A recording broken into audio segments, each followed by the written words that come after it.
पोलिसांनी तुम्हाला इथं बोलवलेलं होतं, काय सांगणार? सिंहगड रोडचा उड्डाण पूल हा तयार होऊन उद्घाटनाच्या प्रतीक्षेत आहे. 15 ऑगस्टच्या दिवशी त्याचं उद्घाटन होणार हे सर्व जग जाहीर आहे. फक्त पालकमंत्र्यांना या ठिकाणी वेळ मिळाला नाही म्हणून या ठिकाणचं उड्डाण पूल तसंच सुरू व्हायचा राहिलेला आहे.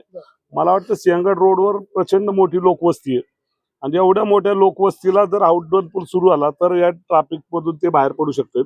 पण जर नेत्यांना वेळ नाही म्हणून आज आम्ही या ठिकाणी महाराष्ट्र नवनिर्माण सेनेतर्फे प्रतिकात्मक या ठिकाणी देवेंद्रजींचा फोटो आणला, अजितदादांचा फोटो आणला आणि एकनाथ शिंदेचा फोटो आणून प्रतिकात्मक आम्ही आंदोलन केलेलं आहे. त्या पुलाचं उद्घाटन केलेलं आहे.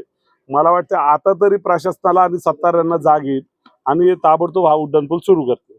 इथले स्थानिक मंत्री आमदार असणारे लंडनला गेल्यामुळे थांबले असं वाटतं तुम्हाला? काय नाही, 100% नेते मंडळी इथं उपलब्ध नाही म्हणून सर्वसामान्य लोक अडचणीत येत. नेते मंडळींना पालकमंत्री असतील, मंत्री असतील, यांना वेळ नाही म्हणून हे उड्डाण पुलाचं उद्घाटन राहिले. मला वाटतं की आता ताबडतोब सुरू झाला पाहिजे. मनसेने आज आंदोलन केलेलं आहे त्या ठिकाणी. येत्या काळामध्ये ह्याच्यापेक्षा मोठं उग्र आंदोलन आम्ही नागरिकांना घेऊन करू.